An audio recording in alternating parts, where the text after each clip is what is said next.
शुरू। हेलो दोस्तों, यूपीएससी ज्ञानदायिनी में आप सभी का स्वागत और अभिनंदन है। और आज हम बात करेंगे भूगोल के अगले पार्ट की।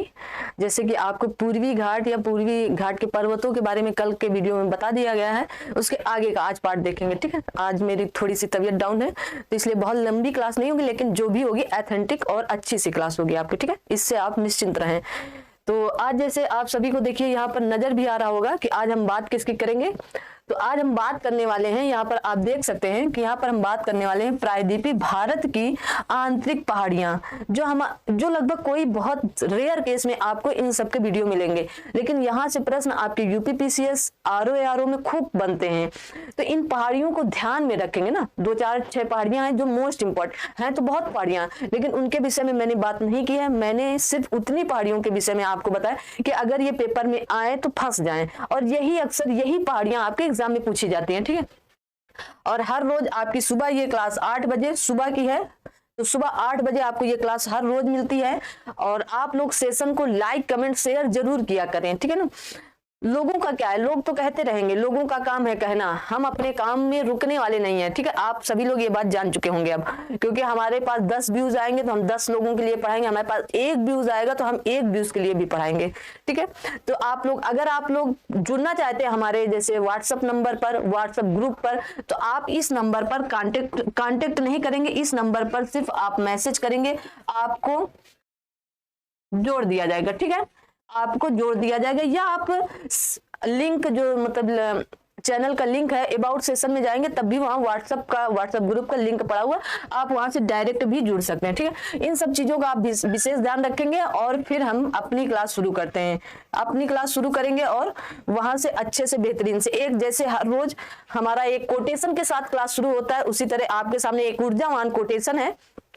इसे बहुत ध्यान से आप सभी लोग देखेंगे कि आपको क्या ये कोटेशन बेहतरीन लग रहा है।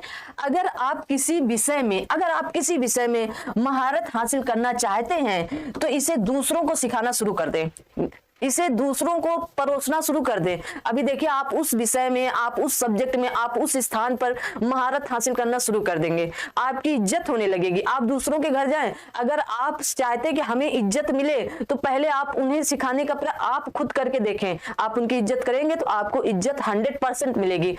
जैसे बस में बूढ़े लोग खड़े रहते हैं, जवान बैठे रहते हैं, लेकिन आज तक मैंने अगर किसी को भी देखा, अगर वहां पर 4 व्यक्ति खड़े, तो मैंने प्रयास किया कि हमारी सीट पर कम से कम 2 बूढ़ी औरतें आकर बैठ जाए। मैं बैठाती हूँ हर बार, आज तक मुझे कभी भी खड़े होकर बस पर नहीं आना पड़ा। 10-5 मिनट की बात दूसरी है कि एडजस्ट होने में, लेकिन अगर मैंने किसी और को बैठाया तो मुझे तुरंत सीट कोई ना कोई खाली कि आप भी बैठ जाइए। तो ये आप कर देखेंगे तो आपको खुशी भी मिलती है ये सब काम करने के बाद ना। चलिए, तो हम अपना क्या शुरू करेंगे, हम अपनी क्या शुरू करेंगे, आंतरिक पहाड़ियां, जो भारत की या प्रायद्वीपीय भारत की आंतरिक पहाड़ियां, उनके विषय में। देखिए यहाँ कहा गया है प्रायद्वीपीय भारत की आंतरिक पहाड़ियां। तो पहले पहाड़ियों के विषय में जान लेते हैं क्या है। देखिए, इन्हें कैसे पहाड़ियां कहा जाएगा। अभी हम प्रायद्वीपीय भारत के उन पर्वतों की चर्चा कर रहे थे जो अभी तक कर चुके हैं। इसके 3 किनारों पर अवस्थित है क्या, प्रायद्वीपीय पठार की पहाड़ियां। इन्हीं को क्या कहा जाता है, आपकी आंतरिक पहाड़ियां कहा जाता है। आंतरिक पहाड़ियों को करेंगे। ठीक है, जैसे आपके सामने अभी हम प्रायद्वीपीय भारत के उन पर्वतों की चर्चा कर रहे थे जिनके 3 किनारों पर अवस्थित है। हम सब प्रायद्वीपीय पठार और की आंतरिक पहाड़ियों का अध्ययन यहां से करेंगे। ठीक है, ध्यान से इन सबको सुनते चलना, बस ध्यान लगाकर सुनेंगे तो आपको बहुत ही बेहतरीन तरीके से चीजें समझ में आ जाएंगी। देखिए, अब यहाँ पर आया ब्लॉक पर्वत।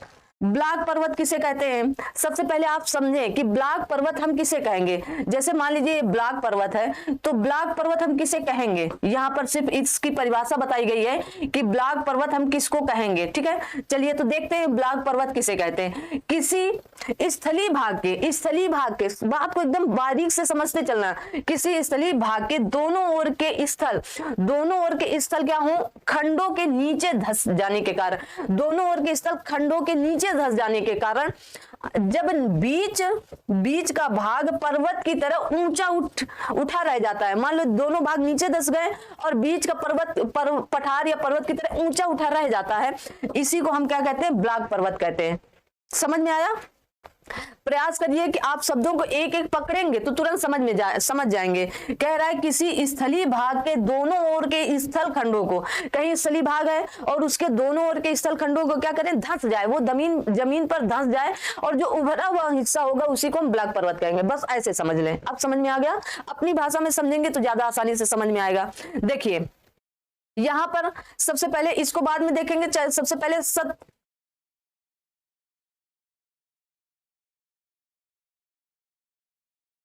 चलिए यहीं से शुरू कर लेते हैं। वैसे ये ऊपर नीचे थोड़ा सा हमको लग रहा है पीडीएफ में लग गया है। चलिए यहीं से शुरू। महादेव पहाड़ी का सर्वोच्च शिखर आपका धूपगढ़ है। महादेव पहाड़ी का सर्वोच्च शिखर आपका क्या है, धूपगढ़ है। देखिए यहाँ पर महादेव पहाड़ी यहाँ पर कहां पर होगी, महादेव पहाड़ी ये है आपकी, महादेव पहाड़ी ये है, और इसका सर्वोच्च शिखर क्या है, धूपगढ़ है। क्या है आपका, धूपगढ़ है।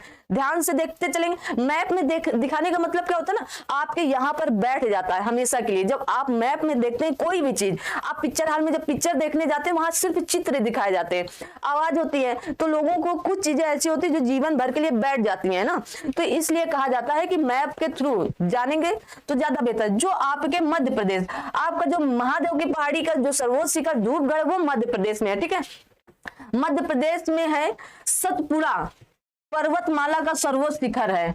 जो सतपुड़ा पर्वतमाला वहां का भी सर्वोच्च शिखर आपका क्या है, यही धूपगढ़ है। ठीक है, मैकाल पहाड़ी का सर्वोच्च शिखर अमरकंटक, जो मध्य प्रदेश में, इसी अमरकंटक से नर्मदा नदी और सोन नदी आपकी निकलती है। दो प्रमुख नदियां निकलती हैं। यहाँ पाठकों को ध्यान, मतलब पढ़ने वालों को ध्यान देना चाहिए कि मैकाल पहाड़ी के 3 किनारों से नदियां निकलती हैं। देखिए जिनको मैंने टाइपिस्ट के लिए दिया था उन्होंने मतलब याद ये भी टाइप कर दिया ना, तो ये चीजें जैसे नहीं भी टाइप करते तो कोई दिक्कत नहीं थी।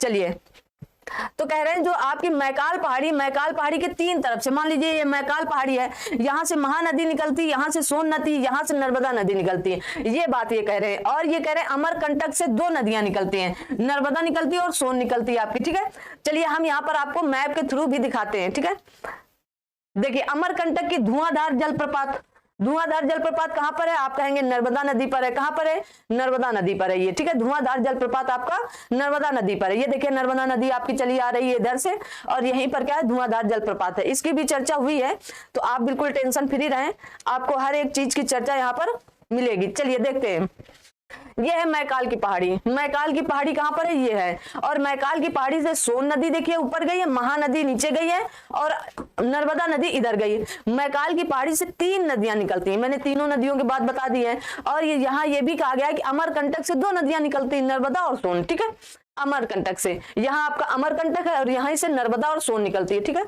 चलिए आगे देखते हैं हम लोग क्या इसमें कहा गया है। अमरकंटक से नर्मदा और सोन निकलती है। महानदी सिहावा श्रेणी जो आपके छत्तीसगढ़ में है। अब आप सिहावा एक श्रेणी है जो आपकी कहां पर है, छत्तीसगढ़ में, ये भी याद रखेंगे, से निकलती है। धूपगढ़ के पास ही मध्य प्रदेश का प्रसिद्ध एक स्वास्थ्यवर्धक स्थान है, स्वास्थ्यवर्धक स्थान जरूर, जिसे पंचमढ़ी अवस्थित है। जहां पर पंचमढ़ी अवस्थित है वहीं पर स्वास्थ्यवर्धक आपका एक स्थान है मध्य प्रदेश में। सतपुड़ा पर्वत क्षेत्र में नदियां अनेक प्रपात बनाती हैं, जिनमें नर्मदा नदी पर स्थित धुआंधार प्रपात प्रमुख है।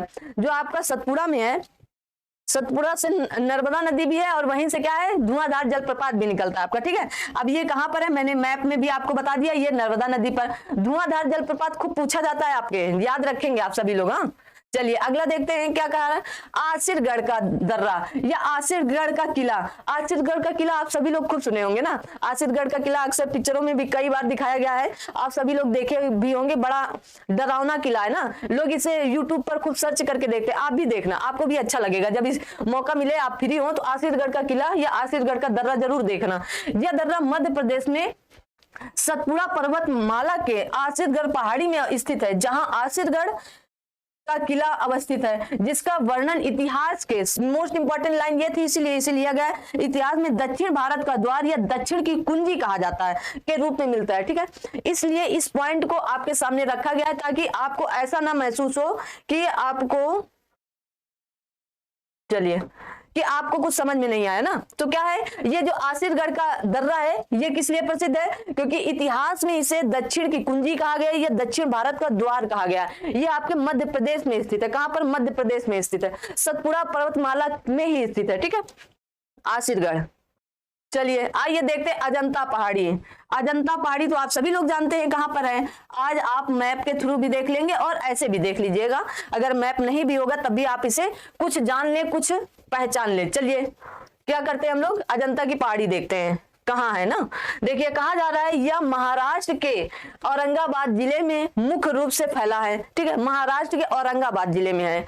यह उत्तरी सह्याद्री, जो मैंने बताया था सह्याद्री, ये पश्चिमी घाट के 3 भागों में बांटा गया था, उत्तरी सह्याद्री, मध्य सह्याद्री और दक्षिणी सह्याद्री। यह उत्तरी सह्याद्री, अब आप इसे देखेंगे ना, उत्तरी सह्याद्री क्या है, आगे क्या कहा गया, उत्तरी सह्याद्री कि सतमाला पहाड़ी पर उत्तर पूर्व विस्तार इस पहाड़ी पर स्थित है। ठीक है, गौताला, यहाँ पर एक गौताला वन्यजीव अभ्यारण्य है से गोदावरी, जो आपकी गोदावरी नदी है कि सहायक नदी पूर्णा निकलती है। अब आपको क्या याद रखना है, देखिए इतने पॉइंट में कितनी बात याद रखना है कि आपकी अजंता की पहाड़ी महाराष्ट्र के कहां से निकलती है, महाराष्ट्र के औरंगाबाद जिले में मुख्य रूप से फैला हुआ है। ये उत्तरी सह्याद्री भी नहीं याद करेंगे तब भी चल जाए, सतमाला पहाड़ी पर उत्तर पूर्व भी नहीं याद करेंगे तब भी चल जाएगा। यहाँ पर एक आपका वन्य जीव अभ्यारण्य है जिसे गौताला वन्य जीव अभ्यारण्य से, यहीं पर एक अभ्यारण्य से गोदावरी नदी की सहायक नदी पूर्णा निकलती है। क्या निकलती है, पूर्णा निकलती है। पूर्णा नाम की एक और नदी है, पूर्णा नाम की 2 नदियां हैं, जो पूर्णा नाम की एक अन्य नदी भी है जो ताप्ती नदी की सहायक है। देखिए यहाँ पर गोदावरी की भी सहायक पूर्णा नदी है और ताप्ती नदी की भी सहायक पूर्णा नदी है। ठीक है, जो नदी है, तथा ये गाबिलगढ़ की पहाड़ियों से, गाबिलगढ़ की पहाड़ियों से निकलती अजंता पहाड़ी को निकलती है। बस इतना याद रखना है, ताप्ती की भी पूर्णा नदी सहायक है और गोदावरी की पूर्णा नदी सहायक है, दोनों की। अब कह रहा है कि अजंता पहाड़ी जो है आपकी, उसको 29 गुफाओं में बांटा गया था। कितनी गुफाओं में, 29 गुफाओं में। यहां पर देखिए कह रहे हैं 25 गुफाएं जो थी, क्या थी, 1 मिनट, 25 गुफाएं जो थी आपकी, वो आपके बौद्ध विहार के लिए जानी जाती हैं। क्या है, 25 गुफाएं आपकी बौद्ध विहार के लिए, जहां पर बौद्ध लोग आते थे, रहते थे। और 4 आपकी चैत्य है। ठीक है, 4 चैत्यों के लिए जानी जाती थी। चैत्य कौन थे, ये भी बौद्धों से जुड़े हुए थे आपके। ठीक है, बौद्ध से ही जुड़े हुए थे, तो आप इसे देखेंगे समझेंगे।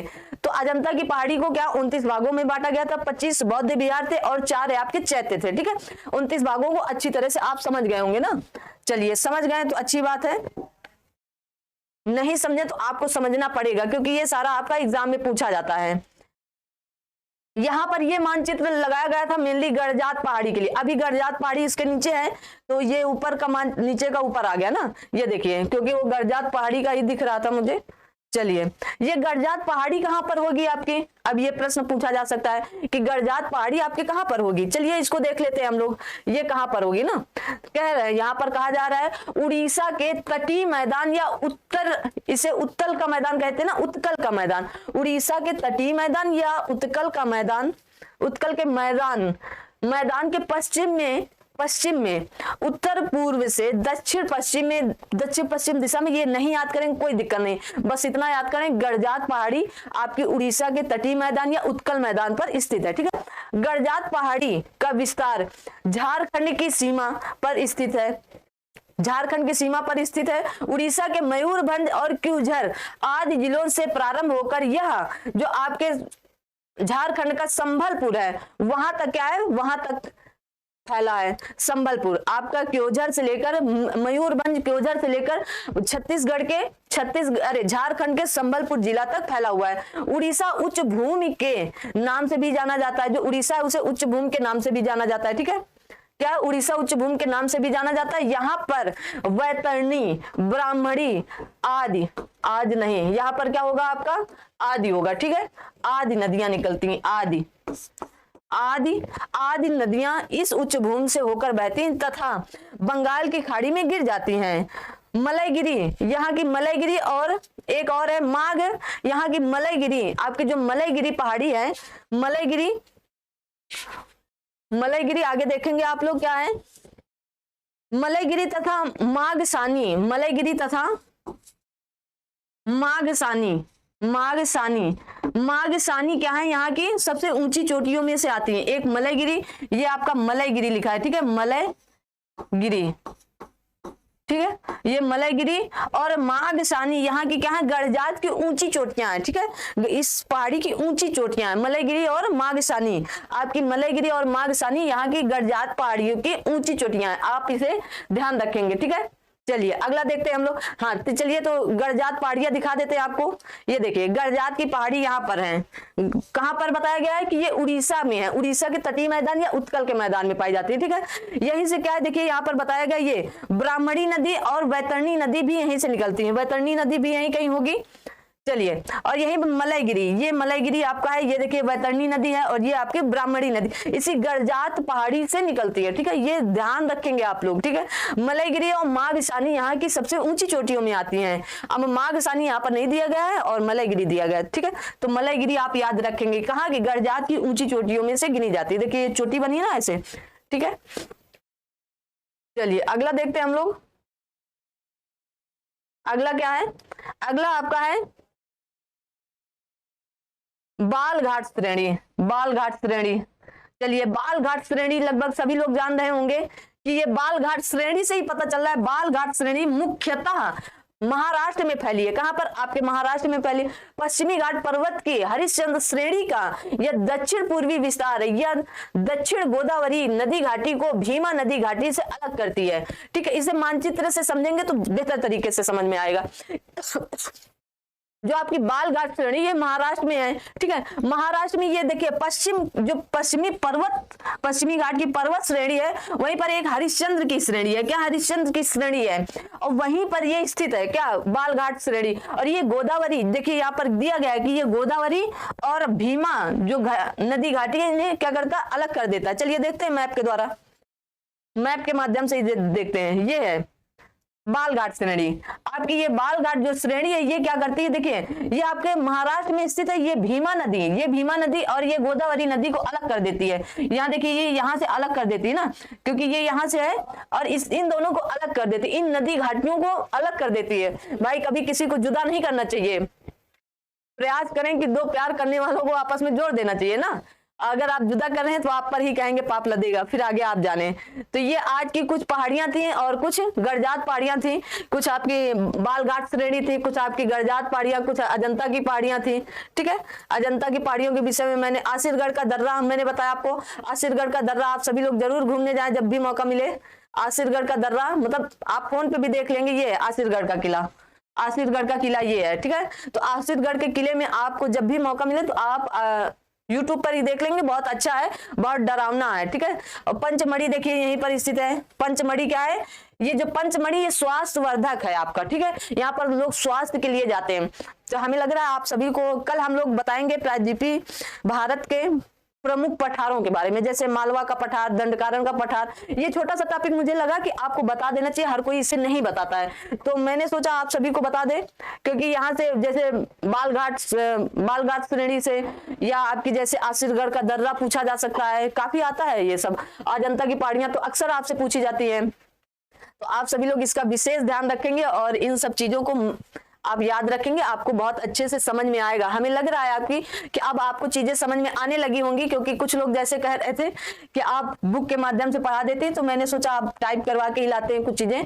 तो जितना मुझसे अभी हो पा रहा है मैं उतना कर रही हूँ, प्रयास है कि और भी चीजें बेहतर तरीके से आए। ठीक है, इसे आप जरूर सामने प्रस्तुत रखें। आपके सामने ये चीजें जरूर होनी चाहिए जो आपको अच्छी लगे। ठीक है, चलिए तो आज की क्लास क्या हम लोग यहीं तक रख सकते हैं, तो आज की क्लास हम लोग यहीं तक रखते हैं। अगली क्लास में बहुत ही जल्द मिलेंगे, तब तक आप सभी लोग अपना ख्याल रखें और अपना थैंक यू लेकर जाएं। 2 दिन से मैं थैंक यू नहीं दे पा रही थी क्योंकि मैं खुद थोड़ा सा हैरान परेशान थी और मेरी तबीयत अभी तक बहुत अच्छी नहीं है। आप सभी लोग देख रहे थे चंपू बने हुए ना, तो थोड़ा सा समस्या है, लेकिन क्लास आपकी मिस नहीं होने देंगे, बस ये आपसे वादा भी है।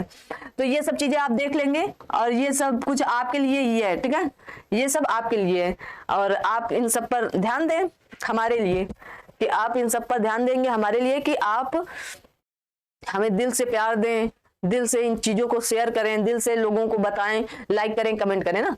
तो मिलते हैं अगली क्लास में, ध्यान रखें अपना और बहुत ही जल्द अगली क्लास में पठार लेकर आते हैं। पठार बेहतरीन तरीके से आप सभी लोगों के सामने प्रस्तुत किया जाएगा, जो अभी तक किसी ने इस तरह पठार नहीं बताए होंगे आप लोगों को। ठीक है, तो आप पठार की बात अगली क्लास में करते हैं, तब तक आप सभी लोग अपना ध्यान रखें। Thank you so much. जय हिंद, जय भारत।